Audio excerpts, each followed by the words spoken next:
Tim Corbin picks up his historic 1,000th win as the Vandyboys are victorious tonight over Eastern Michigan by a score of 6-2. Let's talk about it. Let's lead with baseball. Let's go.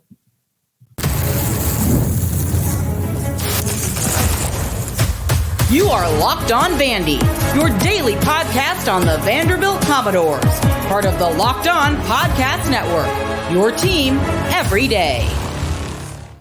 Welcome into the Locked On Vandy podcast on the Locked On Podcast Network. I'm your host, Corey Burton. Tim Corbin and the Vandyboys pick up a historic win, number 1,000, with a 6-2 victory over Eastern Michigan. This victory is led by J.D. Thompson's dominant performance paired with a great night at the plate. Not from J.D. Thompson, but from the other Commodores. And why is offensive coordinator Tim Beck a crucial part of Vandy football's success? We're going to answer all of those questions here in just a few moments. So thanks for making Locked On Vandy your first listen every day. We are free and available wherever you get your podcast and on YouTube as a part of the Locked On Podcast Network. Your team every day. Today's episode is brought to you by Gametime. Download the Gametime app, create an account, and use code LOCKEDON for $20 off your first purchase. So, congrats to Tim Corbin. Historic win number 1,000. All right, he picks it up tonight in a victory, like I said, 6-2 over Eastern Michigan as I record this. Listen, before we get to the actual game and who stood out and why this program's now starting to trend in the right direction after kind of a sloppy, sluggish start to the season. But Tim Corbin, man, like this victory is very, very, very good for Vandy. I mean, what he's meant to this program, it's really good to see a guy like this get the credit he deserves or gets the flowers he deserves, so to speak, if I'm executing that saying right. But, you know, the things that he's meant for this program, he's been a steady rock for an athletic department that's been kind of in turmoil over the last few years within football, currently with basketball, or actually with basketball the last, I don't know how many years with Bryce Drew and now Jerry Stackhouse, some things going on there. Football just going through their ebbs and flows of, Derek Mason, Clark Lee, the end of the James Franklin era, things like that. But what has remained constant through all of the turmoil, all of the ups and downs of the Vandy athletics program, Tim Corbin is right there as the boulder within that athletic department. He's won, and he's won, and he's won. He's made one College World Series appearance, one national championship appearance, and he has won a national championship as well as the leader of the Vandyboys. He has, he has sent so many people to the major leagues. I could spend a whole 30 minutes just naming the people he sent to the major leagues, but Dansby Swanson, Jack Leiter. Just to name a couple. I mean, I'm sure there's a laundry list a mile long, but I don't want to take away from like the impact that he's had on all of these players as they make their journey from high school to college to pro, and how he's developed all of these guys. The current rosters, the identities of the rosters have changed every single year, and just the fact that he's able to adjust to those identities and play within those. Now, has he been perfect? No. There's been some rough patches. There's been some decisions that he's made that I'm pretty sure that everybody's been like, what? Has he lost his mind? But if you coach long enough, you're going to have way more than a handful of those type moments. So, but again, man, like it just year in and year out, just adjusting the roster, developing an identity for that team, the way he manages playing time, the way he understands that pitching is a tough gig. And when you pitch year round, it's wear and tear on your arm. He understands, the inning counts. And as many times as I've been pounding the table of, hey, you got to let these starters go longer and longer and longer. He's starting to do that now, but I understand kind of what he's doing with all of that. And that's why he's in that chair and I'm in this chair talking about his chair. So, but a massive win for a team that needed, they needed some more juice, right? They got a big dose of it this weekend in Houston. They needed that extra kick. Conference play starts, cranks up next weekend against Auburn. So that'll be a lot of fun to see what when the SEC schedule really kind of gets kicked off, what this Vandy team has in store for all of that. Now he is, like I said, the impact that he's had on this program is immense with the recruiting, the adoption of the NIL, just one of his strategies of signing 1 million infielders and converting those guys into outfielders because of their speed, their hand-eye coordination, their glove work, and all of that quick release stuff. Getting a bunch of starters and just kind of littering his bullpen with that. Some of those strategies have worked because you got some of these starter mentalities that are just like calm guys that need to come in middle relief and long relief, or even to come close the door, as Grayson Carter may just develop himself into a closer. Ryan Ginther was outstanding this past weekend. So the way he develops pitchers, the way he sees talent, and the way that he's convinced these kids that say, hey, I want to go to the draft. No, we got an NIL package here. We've got some good things. You're going to improve your draft stock if you come here and you develop and you really kind of adhere to the Vandy boy way. So, again, massive win for Tim Corbin. Win number 1,000. Now let's talk about the game that he picked up the win in. It was a 6-2 win over Eastern Michigan. Most of the time you would say, okay, that's pretty ho-hum, whatever. But the story of the game really, and I'll get into this a few minutes early, and I'll continue it here. We're gonna hear from Gametime here in just a second. But JD Thompson struck out 9 batters through 6 innings, 9 batters through a 3-hitter, no runs, no walks. The most important stat is the no walks, because one of Vandy's problems in some of these midweek games and some of these lackadaisical games is that when you lose command as a pitcher, you tend to start walking batters. And J.D. Thompson did not give any free bases up to Eastern Michigan, which is incredible because, that's kind of a thing in college baseball. Like they're kind of in between pros and high school kids. So anytime you can get some consistency there, I think you get another great outing out of your starters. It really helps your bullpen. It really helps the overall confidence of the team. JD Thompson, I don't know where he fits in. I guess he's a midweek guy. He's definitely going to come in handy during tournament time because he's going to have some crucial starts as you get into regionals, super regionals, things like that, College World Series. Like you're going to have to dig deep into your starting rotation. JD Thompson is proving that you can do just that. Andrew Dukanich is somebody also that can prove to do that. But there's some options that Tim Corbin's going to have, and he's just kind of figuring out what he has in store so that he's, like I said, it's chess, not checkers here with the way he's doing the pitching staff, because he's not doing things to beat Eastern Michigan. He's not doing things to beat Auburn. He's doing things to get to Omaha and come home with hardware, and not hardware you bought from the souvenir shop.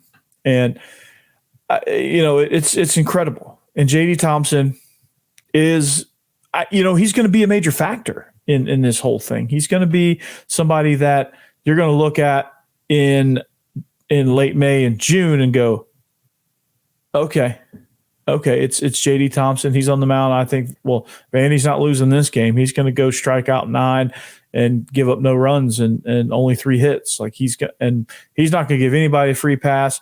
They're going to be hard pressed. And I don't know what Corbs is seeing, but my God, that guy has a knack for finding left-handed pitching. And the left-handed pitching that Vandy has, every single one of them is absolutely incredible. So this is fun to see. This is fun to watch. But congratulations to Tim Corbin on his 1,000th win. He's meant so much to the program so far, and he's going to mean so much more until he retires, until he decides to retire. And that's amazing. That's amazing recruiting pitch. Hey, this guy's won 1,000 games. Come down here, maybe win a World Series. I don't know, but it's a long season. They're going to have to continue the success, and they're going to have to sustain this, obviously. But I think the roster's built that way. These guys are getting clutch experience, so we're going to talk a little bit more what that actually looks like. Stay with us. All right, game time. That's right, game time.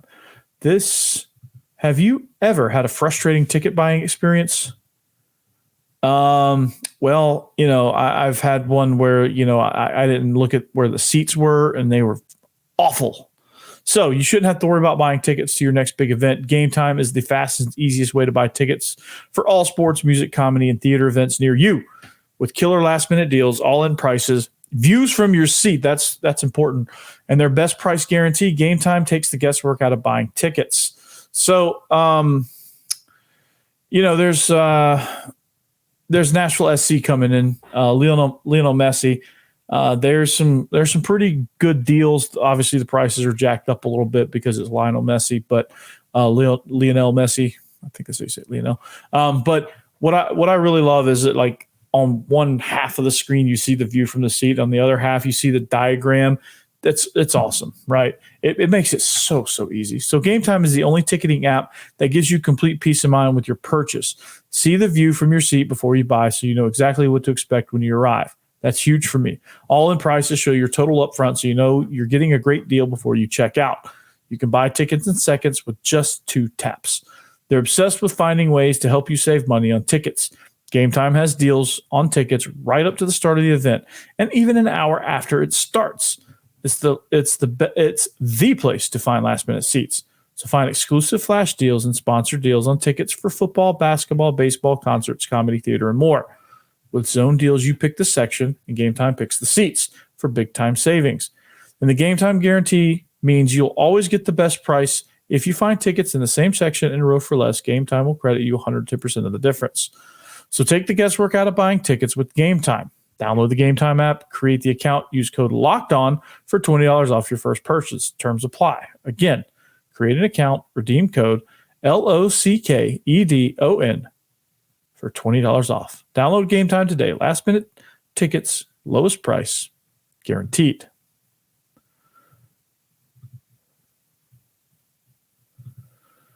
All right, welcome back. It is segment number 2. It's Locked On Vandy on the Locked On Podcast Network. Thank you for making us your first listen each and every day. Make sure you make Locked On SEC your second listen. Chris Gordy and the folks do a really, really fine job over there. You should check them out for sure. Well, to recap the first segment, win number 1,000 came as a really, really good performance out of starting pitcher J.D. Thompson. Struck out 9, walked 0, gave up 0 runs, and only 3 hits. So when you have a dominant performance like that, you all the guys are relaxed. I talked last episode about the psychology of having a dominant pitching performance or having a dominant hitting performance. This is kind of the other way around.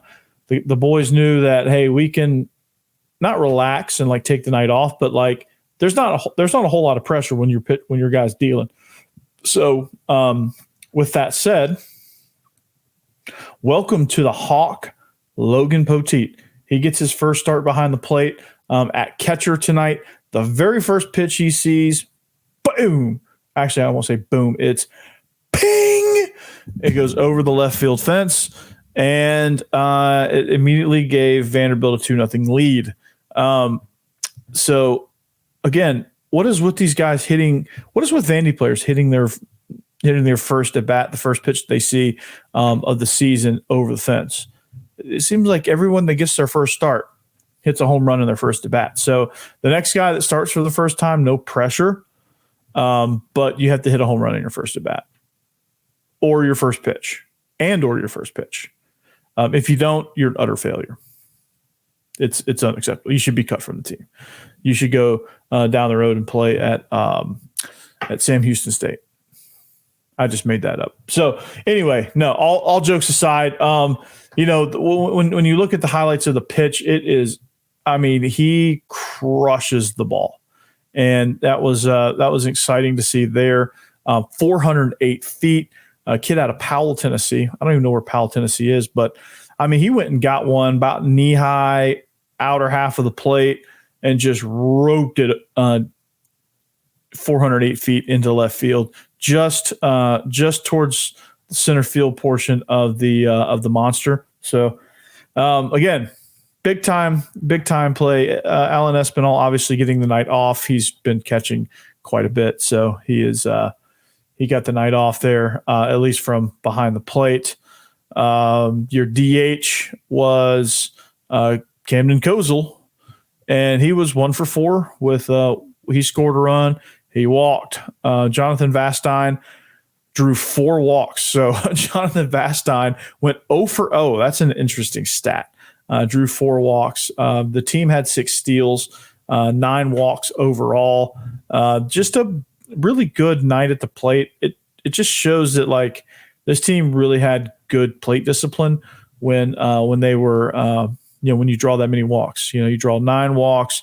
You drive in 6 runs on 6 hits with 28 at bats. So not like nobody in this game really lit it up. There was no 4 for 5 or 3 for 4s or I guess Matthew Polk went 2 for 3 with a run scored. But he's starting to kind of insert himself into the outfield lineup. Jacob Humphrey pinch ran. Troy Leneve played left field. Calvin Hewitt played center. So you're starting to see kind of more of a speed lineup out there. RJ Austin is starting to become a fixture at first base, which is something that I didn't see developing. Jaden Davis had an 0 for 4. Had an 0 for 4 day at the plate, but he did draw a walk. And he did run the bases. So just an overall pretty good day at the plate. As far as plate discipline goes, I don't think they got themselves into horrible situations. Probably could have scored more runs. Probably could have hit better. I'm sure they could say that. But again, when you're pitching the way that you're pitching, that's not a surprise. So I'm impressed with Matthew Polk. He hit a home run over the weekend in his first at bat. No pressure. He's starting to make plays out in the outfield. He's starting to kind of find himself in these lineups more and more often. I think you're starting to see the lineup kind of settle, which is a good thing. Some of these guys can kind of get comfortable, like your Camden Kozel. I keep wanting to call him Kozel. RJ Austin starting to settle in at first base. Calvin Hewitt starting to settle in out there in center. Troy Leneve out in left, and then you're kind of starting to see you'll see Jacob Humphrey rotate in there in the outfield. So you got 4 really solid guys out there. Davis Diaz really kind of settling in at third. Vastine obviously and Jaden Davis are fixtures in the middle infield, which I predicted Jaden Davis would be the shortstop. I was close. He is in the middle infield, and he's becoming more and more of a starter there because, he hits the ball. Outside of tonight, he hits the ball. He gets on base. So very good outing, very good night for this team. Just another way to keep collecting wins. The bullpen had a decent outing as well. You had obviously JD Thompson gave way to Alex Kranzler. He pitched 3 innings, unfortunately gave up 2 runs, but he did have a strikeout. And Brandon Cyber came in, shut the door, gave up 1 hit, had 1 strikeout in faced 3 hitters there. It was a good outing for Cyber, great outing for Thompson. Kranzler, in college baseball, you're probably gonna give up some runs, but you just got to get command of everything, and it's good. So, but like I said, if you're getting settled in there to this lineup, and it's really fun. It's really kind of fun to watch this group because they they have so many different things that they do and that they do well. So hats off to this Vandyboys team. Like I said, win number 1,000 for Corbs. J.D. Thompson is really making a name for himself as a starter at some level. You'll see him in the postseason. He's going to make an impact. He is helping this team along. He is helping this bullpen get some much needed rest midweek so that they can be ready to go by the time Illinois State comes around. That's kind of like your final tune-up series, like your final weekend series against a team that's not, well, it's not SEC worthy. And then you start your SEC slate, which is going to, the SEC is a tough league. It's a tough league in all sports. So let's just go ahead and get that off the table. So congrats to Vandy baseball. Really good night. Logan Poteet, probably not going to be the regular starter at catcher, but it is good to know that if Espinal needs a break, Logan Poteet is going to be able to give him just that. So Tim Beck, football, they share space with the football stadium. Why is Tim Beck so important? Why is he crucial to the success of this team? Well, I guess we're going to answer that. All right. This episode is also brought to you by eBay Motors. That is 100% correct. Passion, drive, and patience. What brings home the winning trophy is what keeps your ride or die alive. eBay Motors has everything you need to maintain your vehicle, level it up to peak performance. From superchargers, roof racks, exhaust kits, LED headlights, and more. Whether you're into speed, power, or style, eBay Motors has you covered. With over 122 million parts for your number one ride or die, you'll always find exactly what you're looking for. And with eBay Guaranteed Fit, your part is guaranteed to fit your ride every time or your money back. Because with eBay Motors, you're burning rubber, not cash. With all of the parts you need at the prices you want, it's easy to turn your car into the MVP and bring home that win. So keep your ride or die alive at ebaymotors.com. Eligible items only. Exclusions apply. eBay Guaranteed Fit only available to U.S. customers.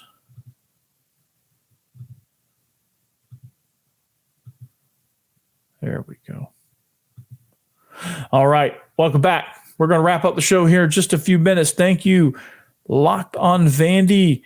Thank you to the everydayers. Follow us on social media at Locked On Vandy on X and IG. Thank you for making all this possible, everydayers. Thank you for chiming in. Thank you for all the awesome comments on the channel, on the videos. I really do appreciate that.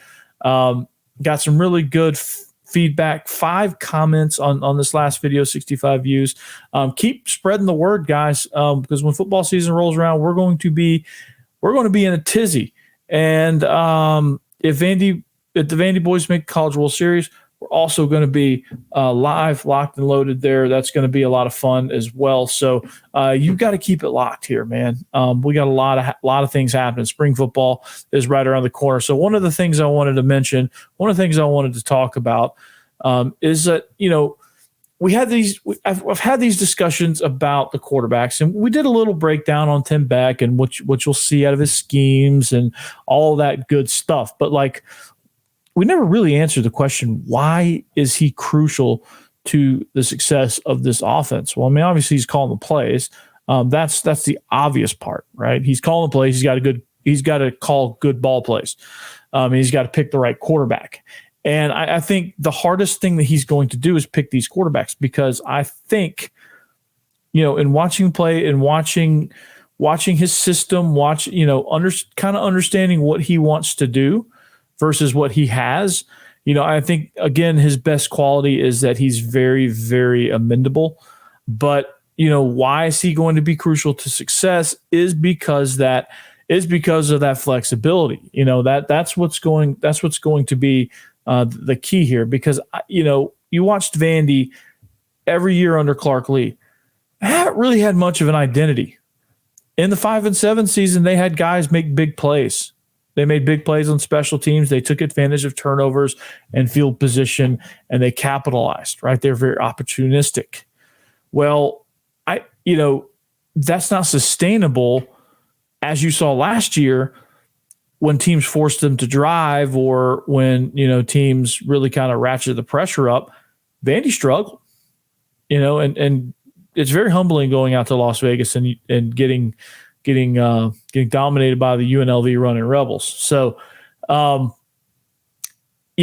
think I think if you're Clark Lee, you recognize that change is needed at the offensive coordinator spot. You need somebody because, hey, I'm going to go run the defense. I'm going to go be the defensive coordinator. So a lot of my focus is going to be over there. When I put my head coaching hat on, okay, I'll tune into your channel and say, okay, all right, I like these plays, okay, you're doing a great job, or, or it might be the other direction. So, but I think Tim Beck ultimately needed somebody he could trust. And I think that's a very, very crucial thing. He vetted this guy before he hired him. And I think hiring Jerry Kill has also been a major factor in why I feel comfortable with all of this, because like Jerry Kill as an advisor, he's not having to push all the buttons as head coach. So he doesn't have all the stress. So he can pull back a little bit and see, he can mentor Tim Beck, which he did for 2 years at New Mexico State. He can mentor Clark Lee, which he's been doing. A lot of the moves that he's going to be a constant fixture in his ear, which is phenomenal. He's going to, like I said, he's going to help design everything. He's going to help kind of get things going and get guys comfortable. So Tim Beck, he's crucial because he's now got to develop a system, and he's got some quarterbacks in this room that I think will be very successful in what he wants to do. And I don't think he has to change a whole lot between quarterbacks. There's going to be some minor things that are in the playbook, but like they're not in Nate Johnson's playbook, but they're in Diego Pavia's, right? So he's got to understand why he's successful for this. He's got to understand what he's got to do in order to get the best out of who he chooses, right? He's got to determine, okay, do I want the guy that's a veteran in my system? Do I want the tough downhill runner who's not, whose physical deficiencies might be behind, or whose physical talents might be behind that of Nate Johnson? His physical deficiencies might be like throwing the ball down the field vertically, which you have to do in this league to kind of stretch defenses that way, as well as horizontally. But whoever he chooses, he's going to have to make sure that they take full command of this offense. And he's going to have to make sure that he's putting them in situations. And he's going to have to ensure that his foot is firmly pressed on that gas pedal.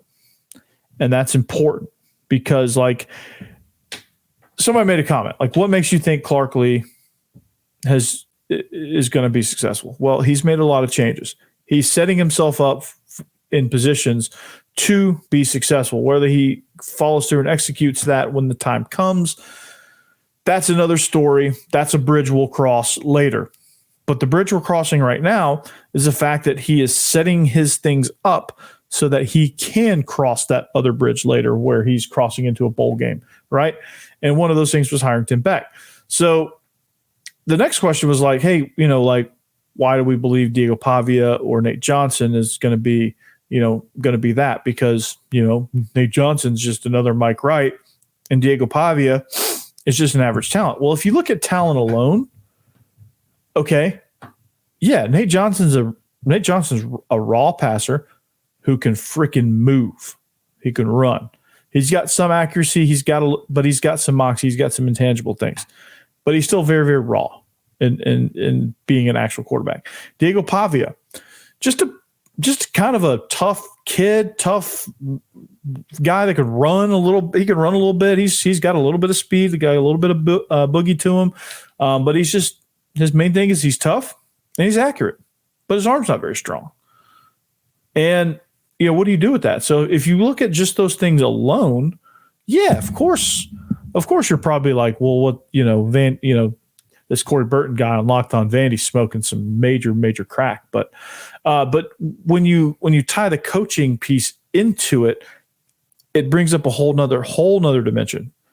And it connects a lot of things that aren't connected if you just look at the physical talent attributes of these quarterbacks. And when you connect the coaching, you get a whole nother slew of things of like, okay, well, I know he does this well, whichever quarterback, insert quarterback's name. I know he does this well, so we're going to do things that feed into what he does well. While he's developing the things he doesn't do so well, we're not going to feature those so much. We're going to work on those a little bit in practice. We may throw out some of those just because we have to keep teams honest, but we're going to be good at this. We're going to develop that. And that's going to be the key to it. You know, the quarterback situation is going to be predicated on how well Tim Beck can manage it and how well they execute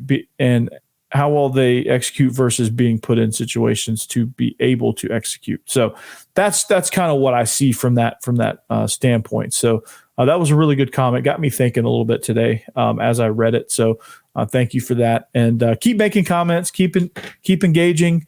But that's gonna wrap it up for us here tonight, or today, I should say. I'm recording this on a Tuesday night, right after the Vandy game. So congrats to Tim Corbin as he picks up his 1,000th win. JD Thompson making a name for himself. Logan Poteet, welcome to the Hawk.